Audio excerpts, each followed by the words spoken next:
मैंने सोचा कि अकेला हूँ, तब प्रभु यीशु ने मुझसे कहा।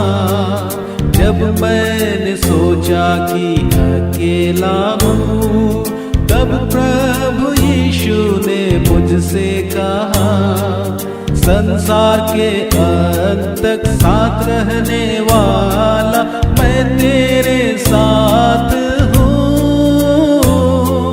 संसार के अंत तक साथ रहने वाला मैं तेरे साथ हूँ। प्रभु का आनंद है मेरी ताकत, संसार में यीशु है मेरी ताकत। वो मेरा आनंद हर एक दिन में, वो मेरा सहारा है। वो मेरा आनंद हर एक दिन में, वो मेरा सहारा है।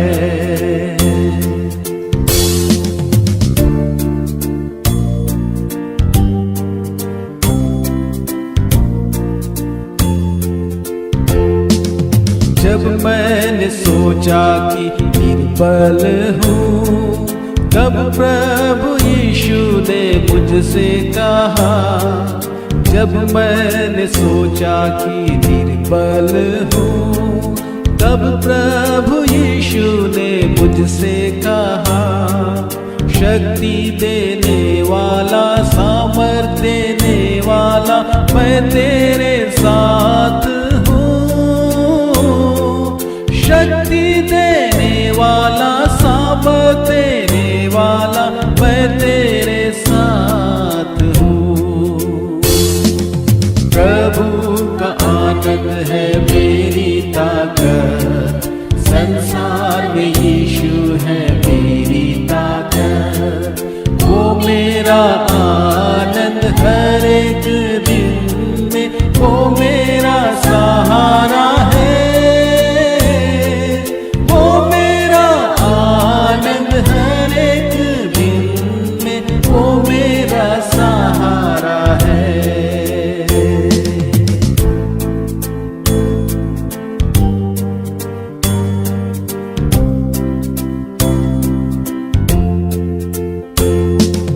जब मैंने सोचा कि असंभव है, तब प्रभु यीशु ने मुझसे कहा। जब मैंने सोचा कि असंभव है, तब प्रभु यीशु ने मुझसे कहा, असंभव को संभव करने वाला यीशु मैं तेरे साथ हूँ। असंभव को संभव करने वाला यीशु मैं तेरे साथ हूँ।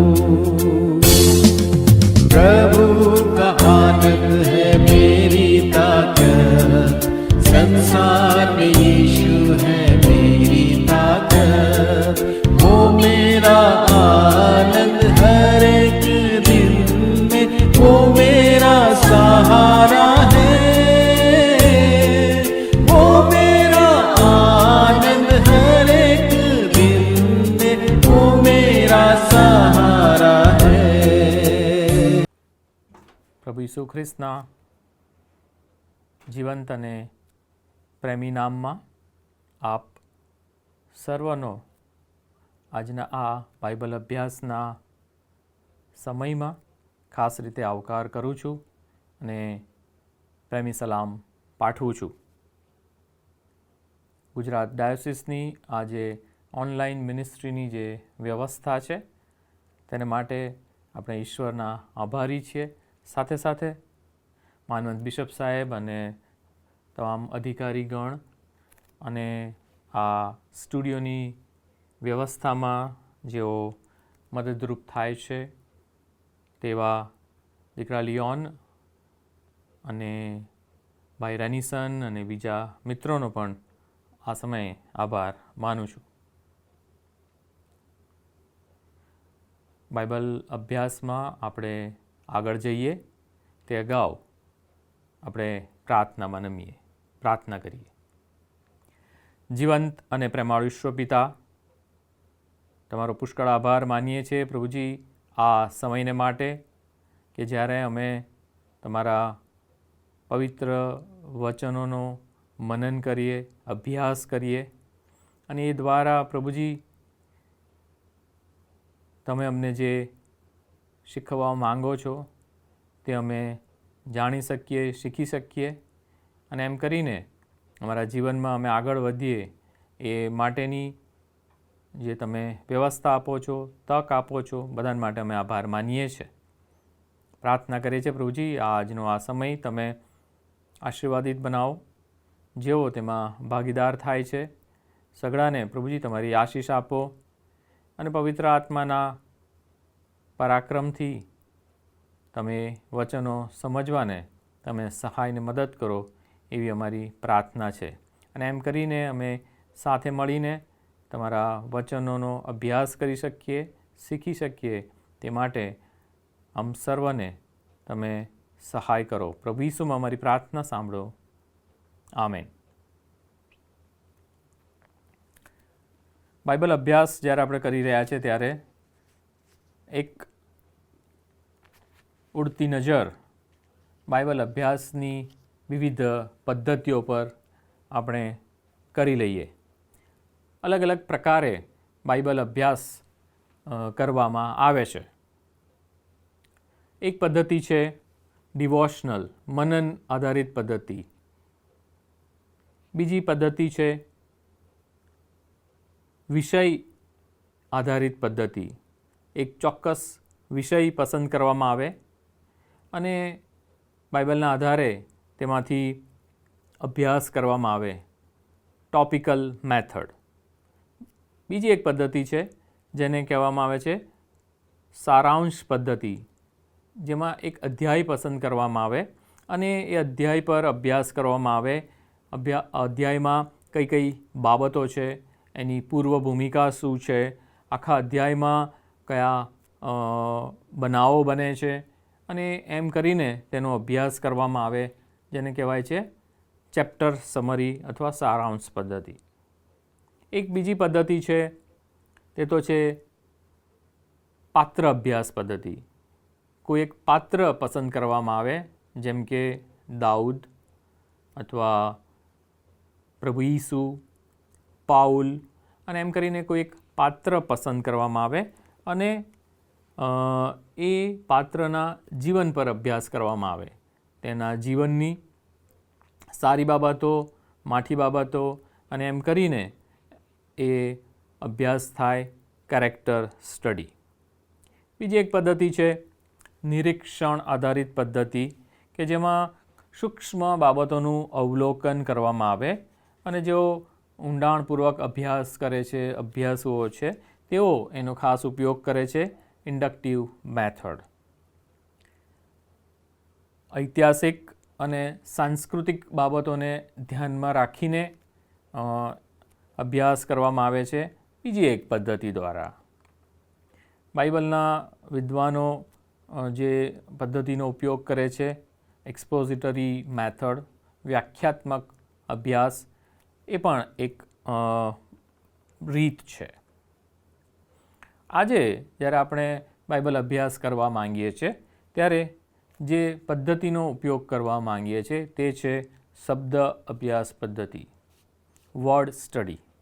જેમાં એક શબ્દ કે શબ્દ સમૂહ પસંદ કરવામાં આવે અને તેને લઈને અભ્યાસ કરવામાં આવે.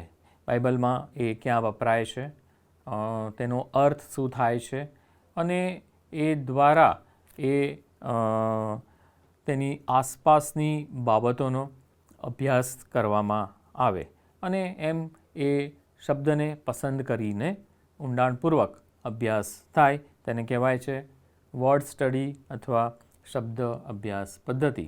આજે આપણે આ પ્રકારની પદ્ધતિનો ઉપયોગ કરીને શાસ્ત્ર અભ્યાસમાં આગળ વધવાના છીએ. આ સમયે હું મારા પિતા સ્વર્ગસ્થ ડૉક્ટર રૂબેન બી ક્રિસ્ટીને યાદ કરું અને તેમનો આભાર માનું તો તે અસ્થાને નહીં ગણાય. CNI ગુજરાત ડાયોસિસમાંની તેમની ઘણા લાંબા વર્ષોની સેવાઓ સુવિદિત છે. આપ માહિતગાર હશો. ઘણીવાર અમે બાઇબલ અભ્યાસ વિશે વાતો કરતા અને બાઇબલ અભ્યાસની પદ્ધતિઓ વિશે હું તેમની પાસેથી જ શીખ્યો છું. જ્યારે તેઓ અભ્યાસ કરતા ત્યારે નોંધ બનાવતા અને આજનો જે વિષય છે તે વિષય પર પણ અમે ચર્ચા કરી હતી. અને આજે જે રેફરન્સીસ શાસ્ત્રભાગો આપણે ઉપયોગમાં લેવાના છે તે તેમની નોંધમાંથી મેં લીધા છે. ઘણા બધા શાસ્ત્રભાગો છે, એમાંથી અમુક શાસ્ત્રભાગ આજે આપણે જોવાના છીએ. કદાચને આ પૃથ્વી પરની તેમની જીવન દોડ પૂરી થાય તે અગાઉની છેલ્લી નોંધોમાંની કદાચને આ હશે. આવો આપણે પવિત્ર શાસ્ત્ર બાઇબલમાંથી આજનો જે શાસ્ત્ર ભાગ છે તે વાંચીએ. હબાકુક પ્રબોધકનું પુસ્તક, તેનો 3 અધ્યાય અને તેની 17 અને 18 કલમ. હબાકુક 3, 17 અને 18. ત્યાં પ્રભુનું વચન આ પ્રમાણે છે: જો કે અંજીરીને મોર ન આવે ને દ્રાક્ષાબેલોને દ્રાક્ષા ન લાગે, જૈતુનની પેદાશ ન થાય, ખેતરોમાં કંઈ અન્ન પાકે નહીં, વાડામાંથી ઘેટા બકરા નાશ પામે ને કોળમાં કંઈ ઢોરઢાંક રહે નહીં, તો પણ હું યહોવામાં હર્ષ પામીશ. હું મારા મોક્ષદાતા દેવમાં આનંદ કરીશ. આમેન.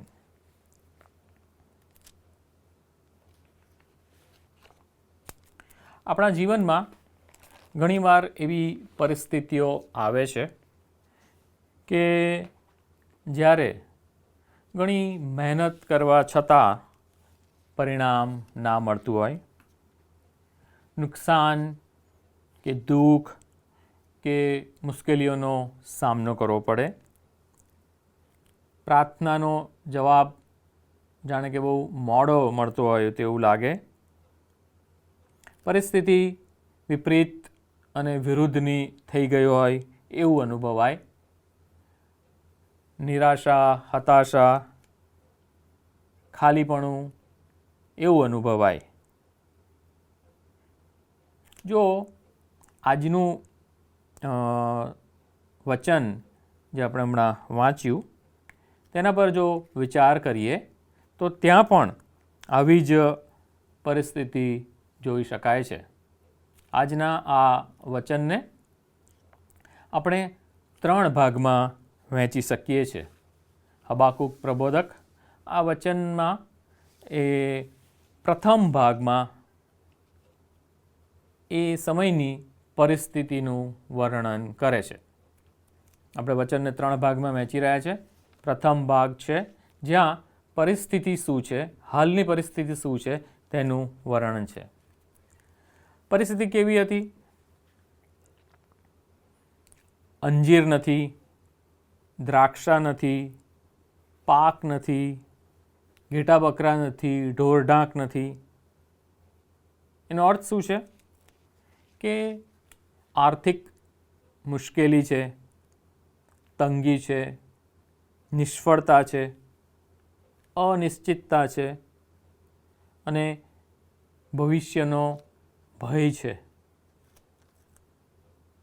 બીજો ભાગ જો આપણે જોઈએ આ શાસ્ત્ર ભાગનો, તો એક શબ્દ છે. શબ્દ છે તો પણ. તો પણ. અને જ્યારે આજે આપણે શબ્દ અભ્યાસ પદ્ધતિ મુજબ આજનો શાસ્ત્ર અભ્યાસ કરી રહ્યા છે, આજનો આપણો શબ્દ છે તો પણ. અંગ્રેજી બાઇબલમાં યેટ. અલગ અલગ જો તર્જુમા આપણે જોઈએ તો ઘણી જગ્યાએ તો પણ વપરાયો છે, અમુક જગ્યાએ પણ, છતાં, તેમ છતાં, વળી, પરંતુ જેવા સમાનાર્થી શબ્દો વપરાયા છે. અંગ્રેજી ભાષાંતરમાં પણ મુખ્યત્વે યેટ સિવાય નેવરધીલેસ, ધો, સ્ટીલ એવા શબ્દો વપરાયા છે. તો પણ શબ્દ ક્યારે વપરાય છે? ક્યારે આપણે તો પણ શબ્દનો ઉપયોગ કરીએ છીએ? જ્યારે વિરોધાભાસ દર્શાવવો હોય, અનપેક્ષિત વળાંક આવે, અસામાન્ય પરિસ્થિતિ કે સંજોગો હોય, દ્રઢતા કે મક્કમતા દર્શાવવી હોય, ઈચ્છા કે મરજી વિરુદ્ધની વાત હોય, જે કંઈ અપેક્ષા રાખવામાં આવી હોય તેના કરતાં અધિક કાં તો તેના કરતાં ઓછું હોય, આવા બધા સમયોમાં, આવા પ્રસંગોમાં તો પણ શબ્દ વાપરવામાં આવે છે. આ શાસ્ત્ર ભાગમાં પણ જ્યારે તો પણ શબ્દ વપરાયો છે તે વિશ્વાસનું એક શક્તિશાળી નિવેદન છે. આ શબ્દ દ્વારા હબાકુક અગાઉ પ્રથમ ભાગમાં જે પરિસ્થિતિ બતાવે છે તેને તે નકારતો નથી, પરંતુ તે પરિસ્થિતિને સ્વીકારે છે અને સાથે સાથે તે એવું પણ સ્વીકારે છે કે પરિસ્થિતિ કરતાં ઈશ્વર મહાન છે. હબાકુકની આંખો પરિસ્થિતિને જુએ છે, પરંતુ તેનો વિશ્વાસ તો પ્રભુને જુએ છે. અને આ તો પણ શબ્દ છે એક વિશ્વાસનો વળાંક છે, વિશ્વાસનો વળાંક છે. અને આ શાસ્ત્ર ભાગમાં ત્રીજો ભાગ જો આપણે જોઈએ તો ત્યાં છેલ્લે ત્રીજા ભાગમાં શું કહે છે? હું આનંદ પામીશ. ત્રીજો ભાગ કહે છે હું આનંદ પામીશ. આનંદ શેમાં કરવાની વાત છે? ચોક્કસ પરિસ્થિતિમાં તો નહીં જ, કારણ કે પરિસ્થિતિ તો આનંદ આપે તેવી હતી જ નહીં, કારણ કે ત્યાં તો અસામાન્ય પરિસ્થિતિ છે, તંગી છે, મુશ્કેલી છે, અભાવ છે, અછત છે. તેથી પરિસ્થિતિમાં તો આનંદ નથી. પણ પ્રબોધક શું કહે છે? હું યહોવામાં આનંદ પામીશ. આપણે હબાકુકના પ્રબોધકનો આ વધુ અભ્યાસ કરીએ એ પુસ્તકનો તો એ 3 અધ્યાયનું એ પુસ્તક છે. અને જો આપણે શરૂઆતે જોઈએ તો હબાકુક ઈશ્વરને પ્રશ્ન પૂછતો જોવા મળે છે. શા માટે એવું, અથવા ફરિયાદ કરતો હોય તેવું જોવા મળે છે. એ સમયની પરિસ્થિતિ એવી હતી કે હિંસા, અન્યાય, ભ્રષ્ટાચાર અને જેઓ સદાચારી છે, ન્યાયી છે, તેમના પર દમન થાય અને આવી બધી પરિસ્થિતિ હતી. તે જોઈને હબાકુક ઈશ્વરને પ્રશ્ન પૂછે છે કે હું ક્યાં સુધી તમને પોકાર કર્યા કરું અને તમે ચૂપ રહેશો? પ્રથમ અધ્યાય જો આપણે જોઈએ તો આ પ્રકારની પરિસ્થિતિ છે જેમાં હબાકુક પ્રશ્ન કરે છે. બીજો જો અધ્યાય જો જોઈએ તો તેમાં હવે તેને જવાબ મળે છે. અને એ વધારે ઊંડાણમાં આપણે એમાં જવા માંગતા નથી, પરંતુ એ અધ્યાય જો આપણે જોઈએ તો હબાકુક સમજી શકે છે કે પરિસ્થિતિ ભલે આવી હોય પણ ન્યાયી વિશ્વાસથી જીવશે એ બાબત તે બીજા અધ્યાયમાં સમજે છે. અને ત્યાં એ પ્રકારનું તેને પ્રકટીકરણ થાય છે, એ પ્રકારની તેને સમજણ મળે છે.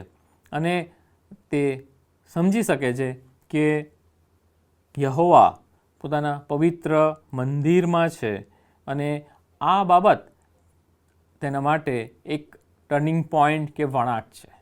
અને ત્યારે તે સમજી શકે છે કે ન્યાયી વિશ્વાસથી જીવશે.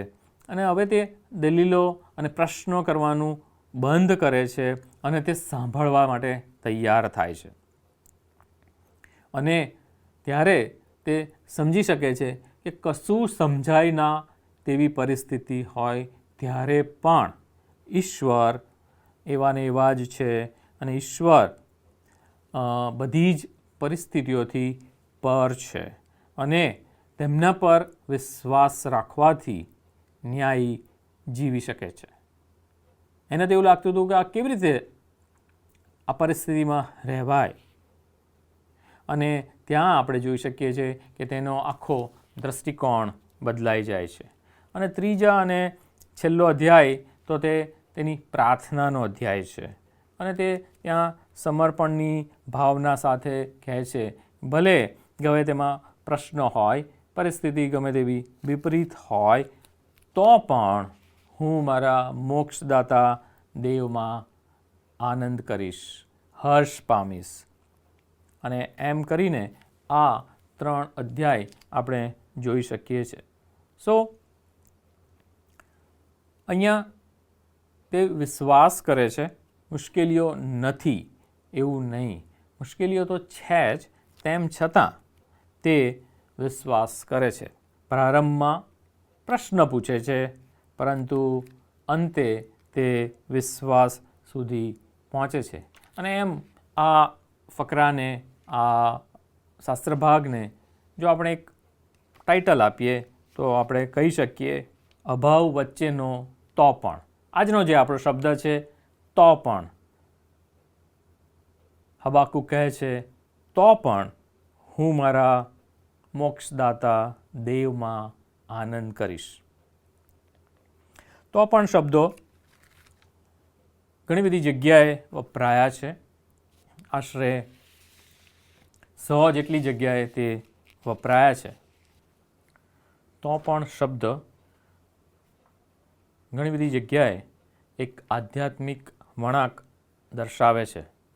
આજે આપણે તો પણ શબ્દ પસંદ કરીને જ્યારે શાસ્ત્ર અભ્યાસ કરી રહ્યા છે, ત્યારે આવો આપણે બીજા એવા શાસ્ત્રભાગનો અભ્યાસ કરીએ જ્યાં આ શબ્દ વપરાયો છે. હબાકુકમાં આપણે અભાવ વચ્ચેનો તો પણ જોયો. હવે જે જોવા માંગીએ છીએ તે તો છે દુઃખ વચ્ચેનો તો પણ. દુઃખ વચ્ચેનો તો પણ. 3 શાસ્ત્રભાગ આપણે જોવા માંગીએ છીએ. અને આ બધી જગ્યાએ આપણે તો પણ શબ્દ પહેલાંની પરિસ્થિતિ અને તો પણ શબ્દ પછીનો જે વળાંક આવે છે તે જોવા માંગીએ છીએ. અને એ રીતે આપણે અભ્યાસ કરીશું. પહેલો જે શાસ્ત્રભાગ છે તે તો અયુબ 13:14-16. 13મો અધ્યાય 14-16 કલમો. ત્યાં આ પ્રમાણે લખ્યું છે, ગમે તે થાય, હા મારો જીવ જાય તો પણ હું ડરતો નથી. તે મને મારી નાખે તો પણ હું તેની રાહ જોઈશ. પરંતુ મારી વર્તણૂક નિર્દોષ છે એમ હું તેની આગળ સાબિત કરીશ. એ જ મારું તારણ થઈ પડશે. અહીંયા તો પણ પહેલાંની અયુબની પરિસ્થિતિ કઈ છે? આપણે બધા સારી પેઠે જાણીએ છીએ કે તેના સંતાનોના મૃત્યુ થયો, સંપત્તિનો નાશ થયો, એ ગંભીર શારીરિક પીડાનો અનુભવ કરી રહ્યો હતો. તેના મિત્રો તરફથી તેની પર આરોપો મૂકવામાં આવ્યા અને તેને સમજણ નથી પડતી કે ઈશ્વર શું કરી રહ્યા છે. અયુબે સંતાન, સંપત્તિ, સ્વાસ્થ્ય બધું ગુમાવ્યું. મિત્રો પણ તેને દોષિત ગણવા લાગ્યા હતા. પત્ની પણ સાથ આપતી ન હતી.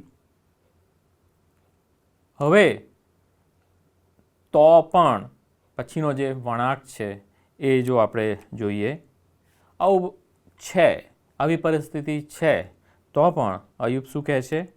હું તેની રાહ જોઈશ. અયુબ ઈશ્વર પર ભરોસો કરે છે.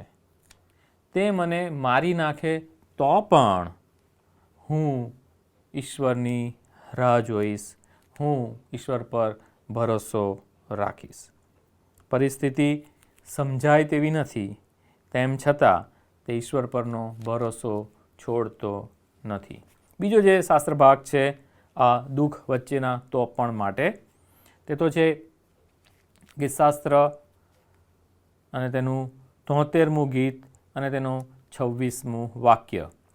ત્યાં લખ્યું છે, મારું શરીર તથા હૃદય ક્ષય પામે છે, તો પણ સર્વકાળ ઈશ્વર મારા હૃદયનો ગઢ તથા મારો વારસો છે. આ ગીત આસાફે લખેલું છે અને તે મંદિરમાં સેવા કરતો હતો અને તેના વંશજો પણ એ આરાધનામાં વિશેષ સેવા આપતા હતા અને ગીતશાસ્ત્રમાં 12 ગીતો તેણે લખેલા છે. હવે જ્યારે આ કલમ પર આપણે વિચાર કરીએ ત્યારે તો પણ પહેલાંની પરિસ્થિતિ શું છે? ત્યાં એ સમયે આસાફ જુએ છે કે દુષ્ટ લોકો ખૂબ સુખી અને સમૃદ્ધ છે, જ્યારે ન્યાયીઓ, સદાચારીઓ ખૂબ મુશ્કેલી અને દુઃખ સહન કરે છે. ત્યારે તેને પ્રશ્ન થાય છે કે ઈશ્વરની સેવા કરવાનો ફાયદો શું છે? દુષ્ટોની આવી સમૃદ્ધિ અને એ પરિસ્થિતિ જોઈને તેની જે આંતરિક કશ્મકશ છે એથી તે મૂંઝાઈ જાય છે, તેને મૂંઝવણ થાય છે. તો પણ પહેલાંની એની પરિસ્થિતિ ઈર્ષા, મૂંઝવણ અને નબળાઈ અને આધ્યાત્મિક સંઘર્ષવાળી છે. અને હવે વળાંક ક્યારે આવે છે? જ્યારે તે 17મી કલમમાં લખે છે એ પ્રમાણે એ દેવના પવિત્ર સ્થાનમાં જાય છે અને ત્યારે તેને એ ઈશ્વરની હાજરીનો અનુભવ થાય છે અને પછી તેનો દૃષ્ટિકોણ બદલાય છે અને ત્યારે એ તો પણ પછીનો વળાંક આપણે જોઈ શકીએ છીએ. ત્યારબાદ તે શું કહે છે? મારું શરીર તથા હૃદય ક્ષય પામે છે, તો પણ ઈશ્વર મારા હૃદયનો ગઢ તથા મારો વારસો છે. જ્યારે સમજણ ખૂટી પડે ત્યારે પણ ઈશ્વર પર આધાર રાખી શકાય છે. જ્યારે મૂંઝવણમાં હોઈએ ત્યારે પણ ઈશ્વર પૂરતા છે એવું આસાફ કહે છે. ત્રીજો જે શાસ્ત્ર ભાગ છે દુઃખ વચ્ચેના તો પણ માટેનો, તે તો 2 કોરિન્થી તેનો 4થો અધ્યાય 8 અને 9મું વચન. ત્યાં પ્રમાણે લખેલું છે, ચો તરફથી અમારા પર દબાણ છતાં અમે દબાઈ ગયેલા નથી, ગૂંચવાયા છતાં નિરાશ થયેલા નથી, સતાવણી પામ્યા છતાં તજાયેલા નથી, નીચે પટકાયેલા છતાં નાશ પામેલા નથી. અહીંયા પ્રેરિત પાઉલ આ વાક્ય કહે છે અને અહીંયા તેના તો પણ પહેલાંની પરિસ્થિતિ શું છે? સર્વ બાજુથી પીડાઈ રહ્યા છીએ, દબાણ છે, વિરોધ છે, તકલીફો છે, મૂંઝવણમાં છીએ, જવાબો મળતા નથી, આગળનો માર્ગ અસ્પષ્ટ છે, સતાવણી પામીએ છીએ, લોકો વિરોધ કરી રહ્યા છે, અન્યાયનો સામનો કરવો પડે છે અને શારીરિક રીતે સહન કરવું પડે છે, પટકાયેલા છીએ, નિષ્ફળતાની લાગણીનો અનુભવ થાય છે, ઘણા બધા આઘાતો સહન કરવાના આવે છે. અને આ છે પાઉલના આ તો પણ પહેલાંની પરિસ્થિતિ. અને ત્યારે ત્યાં તે શું કહે છે? તેમ છતાં અમે નાશ પામ્યા નથી, તો પણ હું તૂટી ગયો નથી. હું પીડાઉં છું, મુશ્કેલી અનુભવું છું, સતામણી પામું છું, તો પણ હું તૂટી ગયો નથી. અને ત્યારે તે ઈશ્વર પરનો વિશ્વાસ જાહેર કરે છે. પરિસ્થિતિ ગમે તે હોય તો પણ તેની સહાયથી હું બધું જ કરી શકું છું. અયુબ કહે છે, શારીરિક માનસિક યાતનાઓ વચ્ચે હું સમજી શકતો નથી, તો પણ હું ભરોસો રાખીશ. આસાફ કહે છે, મને મૂંઝવણ થાય છે, તો પણ ઈશ્વર પૂરતા છે. દુઃખ વચ્ચેનો તો પણ. બાઇબલ દુઃખ નથી એવું કહેતું નથી, પરંતુ દુઃખ કરતાં દેવ મહાન છે, વિશ્વાસપાત્ર છે તેવું કહે છે. પછી જે આવે છે ત્રીજો મુદ્દો, તે તો છે સમર્પણનો તો પણ. લુકની સુવાર્તા 22મો અધ્યાય અને 42મી કલમ, અને એ જ પ્રકારનું વાક્ય માથીની સુવાર્તા 26મો અધ્યાય અને 39મી કલમમાં આપણે જોઈ શકીએ છીએ. ત્યાં પ્રભુ ઈસુનું વાક્ય છે, મારી નહીં તો પણ તમારી ઈચ્છા પૂર્ણ થાવ. મારી નહીં તો પણ તમારી ઈચ્છા પૂર્ણ થાવ. અહીંયા તો પણ પહેલાંની પરિસ્થિતિ શું છે? ઈસુ જાણે છે કે તેમની સાથે દગો થવાનો છે, ધરપકડ થવાની છે, ક્રૂસનો એ માર્ગ છે. તો પણ પહેલાંની એ પરિસ્થિતિ છે, ભયંકર યાતના, શારીરિક અને માનસિક વેદના, એ દુઃખનો પ્યાલો, આ તો પણ પહેલાંની પરિસ્થિતિ છે. અને વળાંક ક્યારે આવે છે? જ્યારે પ્રભુ ઈસુ પ્રાર્થના કરે છે. પ્રાર્થના દરમિયાન ઈશ્વર પિતા સાથેની એ વાત કરે છે, ત્યારે એ નિર્ણય થાય છે. ટર્નિંગ પોઈન્ટ કે વળાંક એ પ્રાર્થના દ્વારા છે. અને ત્યારે પ્રભુ ઈસુ કહે છે, મારી નહીં તો પણ તમારી ઈચ્છા પૂરી થાવ. દુઃખદાયક હોવા છતાં ઈશ્વરની ઈચ્છા સ્વીકારવાની વાત, સમર્પણનો તો પણ. અને વિશ્વાસ હંમેશા બચાવ માંગતો નથી, ક્યારેક સમર્પણ પણ માંગે છે. ચોથો મુદ્દો આપણે જો જોઈએ તો છે પડ્યા પછીનો તો પણ. મીખા પ્રબોધક 7મા અધ્યાયની 8મી કલમમાં કહે છે, જો હું પડી જાઉં તો પણ પાછો ઉઠીશ. અહીંયા તો પણ પહેલાંની પરિસ્થિતિ કેવી છે? મીખાના એ સમયમાં સમાજ, અધિકારીઓ બધા ભ્રષ્ટ હતા.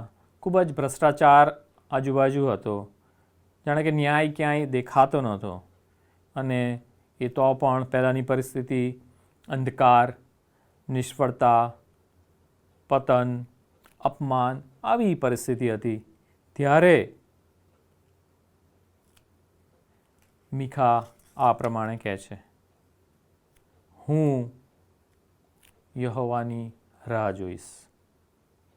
અહીંયા એ જે પતન છે, પડી જવાની વાત છે, એ અંતિમ પડાવ નથી, પરંતુ આશા છે કે હું પુનઃસ્થાપન થઈ શકીશ. અને એ ક્યારે થશે? ઈશ્વર પર મારો ભરોસો છે અને તે મને આ પરિસ્થિતિમાં છોડી દેશે નહીં. અને તેથી જ તે વિશ્વાસ સહિત કહે છે કે તો પણ હું પાછો ઉઠીશ. અને આ જ પ્રકારનું બીજું જે શાસ્ત્ર ભાગ છે તે તો છે ગીતશાસ્ત્ર 37 અને 24 ત્યાં આવું દાઉદ ભક્ત કહે છે, જો કે તે પડી જાય તો પણ તે જમીનદોસ્ત થશે નહીં, કેમ કે યહોવા તેનો હાથ પકડશે. અહીંયા તો પણ પહેલાંની પરિસ્થિતિ કેવી છે?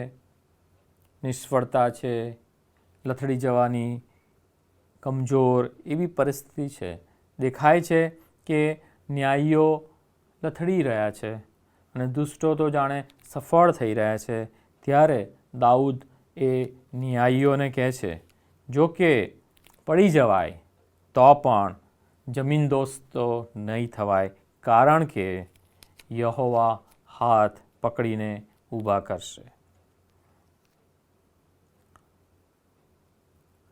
અને અહીંયા તો પણ પછીનો જે વળાંક જે આપણે જોઈએ છે તે તો પુનઃસ્થાપનાની વાત છે.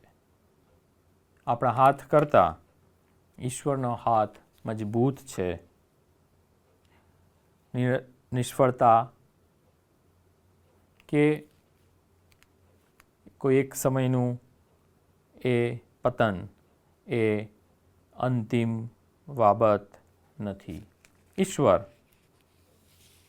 છે અને પુનઃસ્થાપન કરવાને માટે શક્તિમાન છે. ત્યાર પછી પાંચમો જો આપણે મુદ્દો જોઈએ તો તે તો છે આજ્ઞાપાલનનો તો પણ. આજ્ઞાપાલનનો તો પણ. અહીંયા બે શાસ્ત્ર ભાગ આપણે જોવા માંગીએ છીએ અને બંને જગ્યાએ આપણે જોઈએ છે કે પરિણામની ખાતરી નથી, તેમ છતાં એ વફાદારી અને આજ્ઞાપાલન જોઈ શકાય છે. પહેલો જે ભાગ છે દાનિયેલનું પુસ્તક, તેનો 3 અધ્યાય અને 17 ને 18મી કલમ. ત્યાં આ પ્રમાણે છે, અમારો દેવ અમને બળતા અગ્નિની ભઠ્ઠીમાંથી છોડાવવાને શક્તિમાન છે, અને હે રાજા, આપે જાણવું કે તે આપના હાથમાંથી છોડાવશે.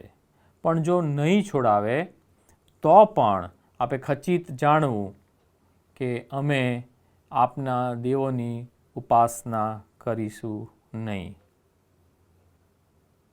જો નહીં છોડાવે તો પણ અમે એ મૂર્તિની પૂજા કરીશું નહીં. આ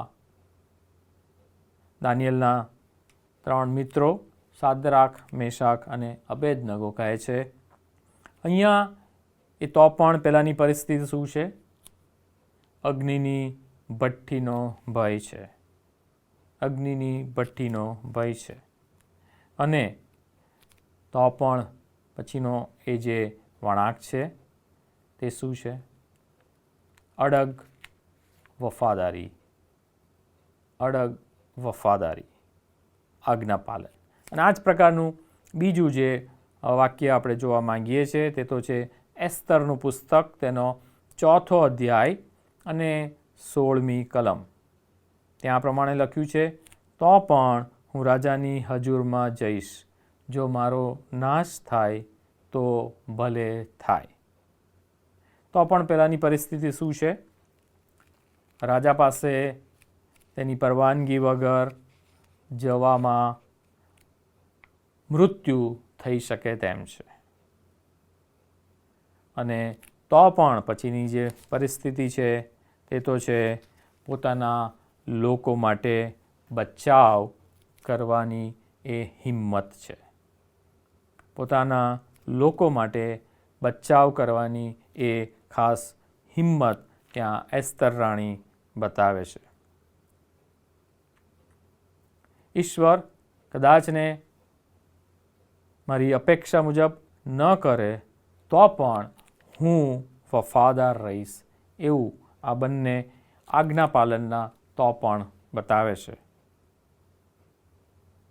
અનિશ્ચિતતા છે તો પણ આજ્ઞાપાલન છે. એના પછીનો એક મુદ્દો જો આપણે જોઈએ તો તે છે દુષ્ટતા વચ્ચેનો તો પણ. ઉત્પત્તિનું પુસ્તક તેનો 50મો અધ્યાય અને તેની 20મી કલમ જો આપણે જોઈએ તો ત્યાં યુસફ તેના ભાઈઓને કહે છે, તમે તો મારું ભૂંડું કરવા ચાહ્યું હતું, પણ દેવે તેમાં ભલું કરવાનું ધાર્યું. પણ દેવે તેમાં ભલું કરવાનું ધાર્યું. અહીંયા જે તો પણ પહેલાંની પરિસ્થિતિ શું છે? ભાઈઓએ યુસફને દગો આપ્યો, કૂવામાં નાખ્યો, ગુલામ તરીકે વેચી દીધો અને તેને જેલમાં જવાનો વારો આવ્યો. અને આ બધી પરિસ્થિતિમાંથી પસાર થઈને એ મિસરમાં અધિપતિ બને છે.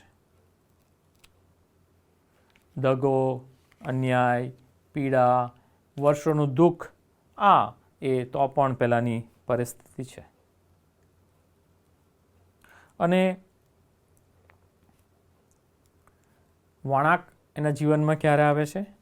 જ્યારે પાછળ ફરીને આખું ચિત્ર જુએ છે અને ત્યારે તે સમજે છે કે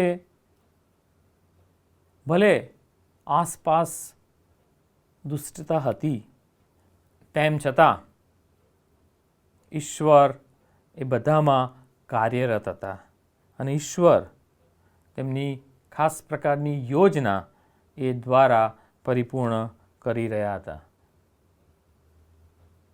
ભલે ભાઈઓએ ભૂંડું કરવા ચાહ્યું, પણ ઈશ્વરે તો ભલાઈ કરી, પણ ઈશ્વરે તો તેમાં ભલું કરવાનું ધાર્યું. મનુષ્ય ભૂંડું વિચારે તો પણ ઈશ્વર ભલાઈ કરે છે અને ઈશ્વર એ દુષ્ટતાને પણ પોતાની યોજનામાં ઉપયોગમાં લઈ શકે તેમ છે. ત્યાર પછીનો એક મુદ્દો છે તે તો છે એકલતા વચ્ચેનો તો પણ. એકલતા વચ્ચેનો તો પણ. અહીં આપણે 3 શાસ્ત્ર ભાગ જોવાના છે. પહેલો છે યોહાનની સુવાર્તા 16મો અધ્યાય અને 32મી કલમ. આ પ્રભુ ઈસુ ખ્રિસ્ત કહે છે, મને એકલો મૂકશો તો પણ હું એકલો નથી, કેમ કે બાપ મારી સાથે છે. અહીંયા તો પણ પહેલાંની પરિસ્થિતિ શું છે? પ્રભુ ઈસુ જાણતા હતા કે બધા શિષ્યો ભાગી જવાના છે, પિત્તર નકાર કરશે, ક્રૂસના માર્ગે મારે જવાનું છે. ત્યાગ, દુઃખ, પીડા, એકલતા તો પણ પહેલાંની આ પરિસ્થિતિ છે. અને તો પણ પછીનો જે વળાંક છે તે તો એ છે કે પિતા મારી સાથે છે. પિતા મારી સાથે છે. હું એકલો નથી. જ્યારે બધા જતા રહે ત્યારે પણ ઈશ્વર મારી સાથે છે. ઈશ્વર મારી સાથે છે. ગીતશાસ્ત્ર 27:10 ત્યાં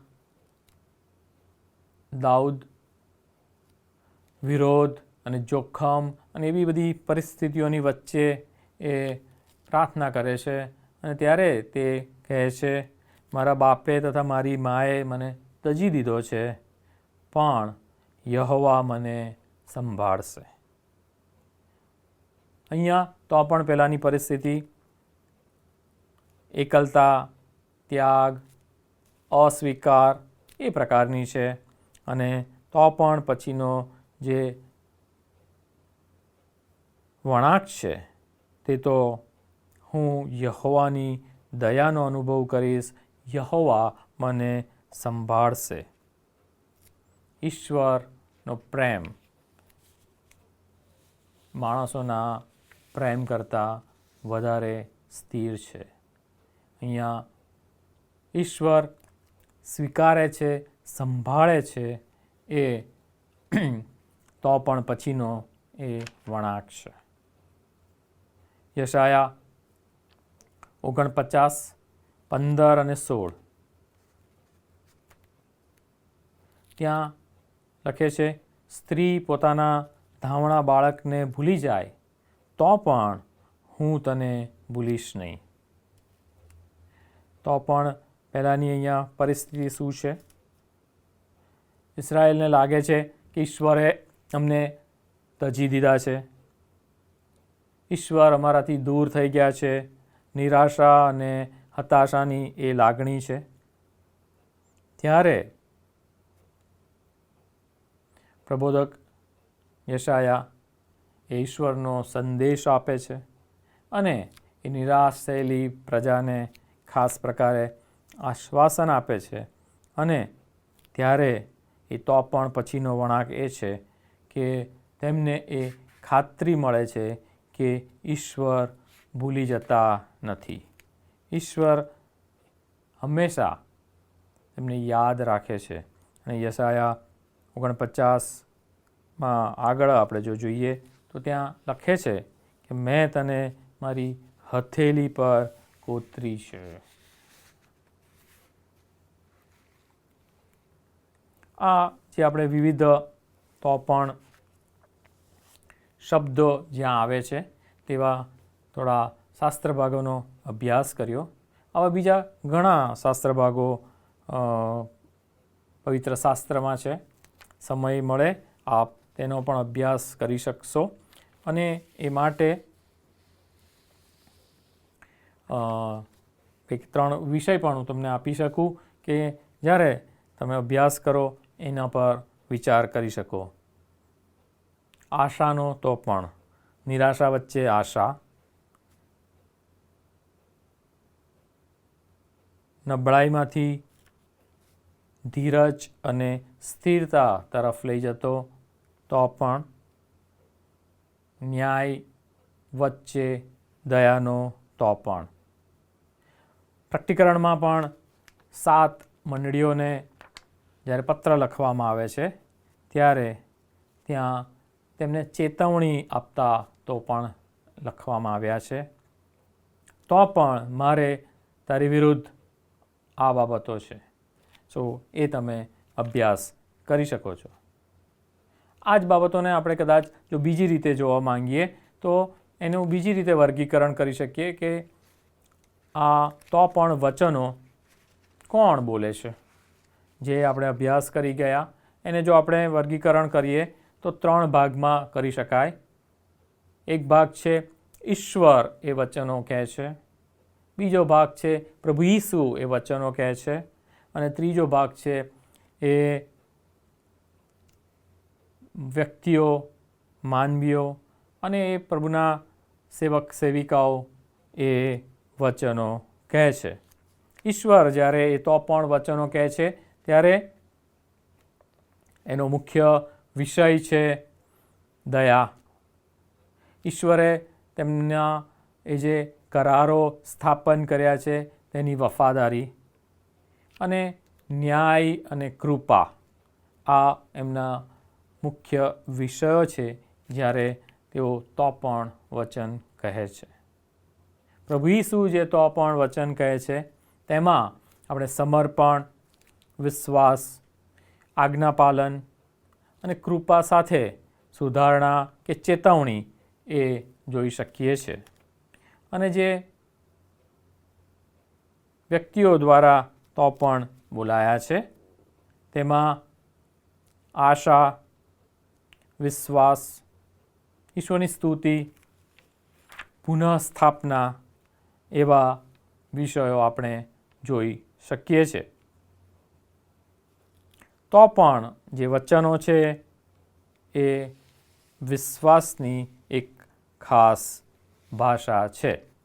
તો પણ શબ્દને આધારે આપણે જે અભ્યાસ કરી ગયા તેનું પુનરાવર્તન કરી લઈએ. પ્રથમ, અભાવ વચ્ચેનો તો પણ. હબાકુક કહે છે, તો પણ હું યહોવામાં આનંદ પામીશ. તે અભાવથી આનંદ એ આપણે ત્યાં જોઈ શકીએ છીએ. બીજું છે દુઃખ વચ્ચેનો તો પણ. અયુબ, આસાફ અને પાઉલની જે પરિસ્થિતિ તેમાં તેઓ કહે છે, તો પણ હું યહોવા પર ભરોસો રાખીશ. દુઃખમાં પણ તેઓ વિશ્વાસ રાખે છે. ત્રીજો જે ભાગ હતો સમર્પણનો, તો પણ પ્રભુ ઈસુ ખ્રિસ્ત કહે છે, મારી ઈચ્છા નહીં તો પણ તમારી ઈચ્છા પૂરી થાવ. તેઓ પિતાની ઈચ્છાને આધીન થાય છે.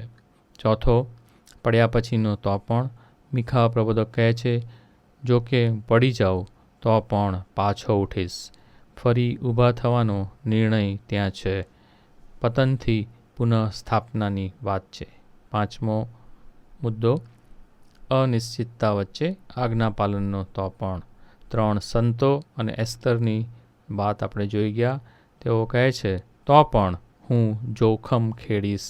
ભયની પરિસ્થિતિ વચ્ચે પણ તેઓ વફાદાર રહે છે.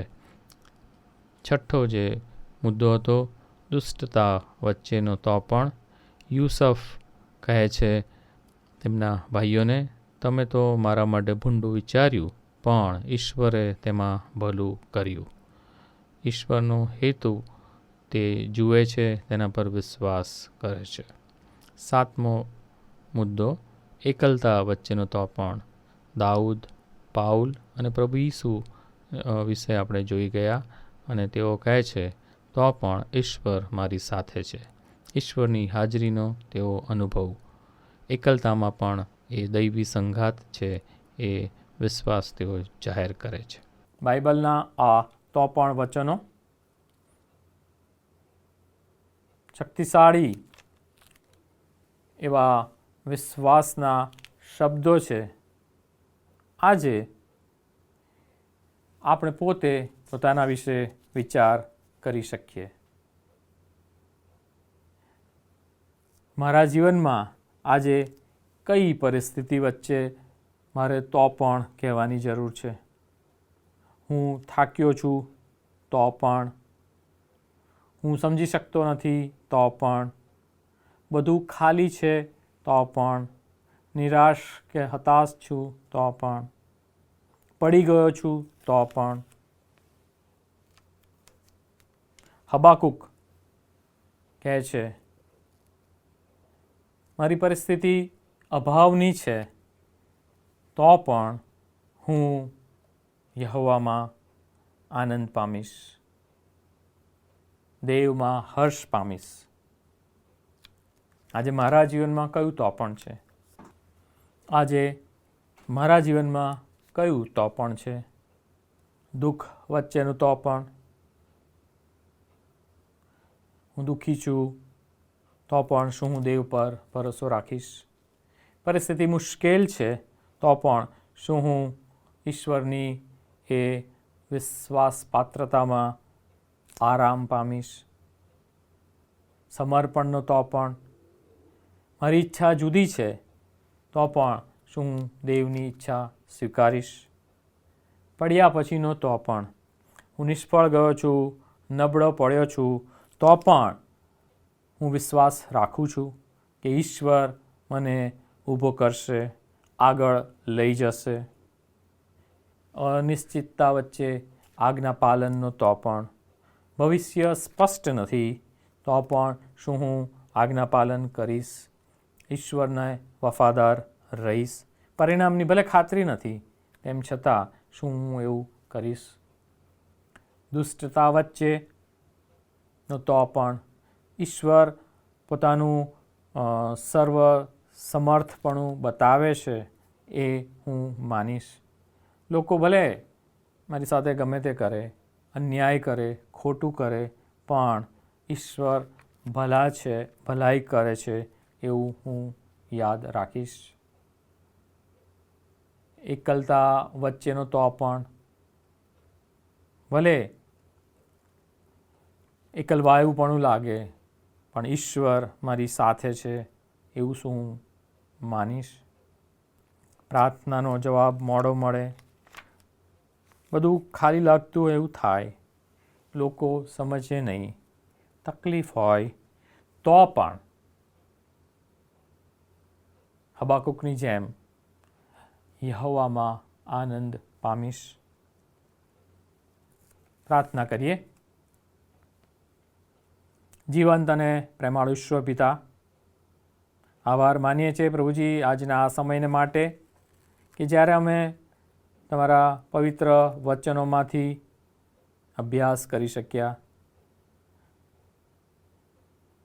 ઘણા બધા વચનો અમે જોયા,